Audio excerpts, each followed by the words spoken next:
നമുക്ക് ഇന്ന് തക്കാളി വെച്ചിട്ട് കുറുമി ഉണ്ടാക്കാം.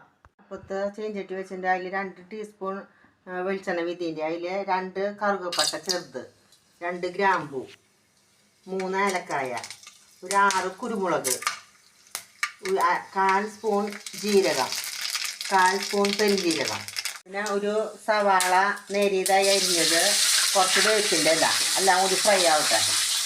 ഞാൻ 2 തക്കാളി ഇടണം.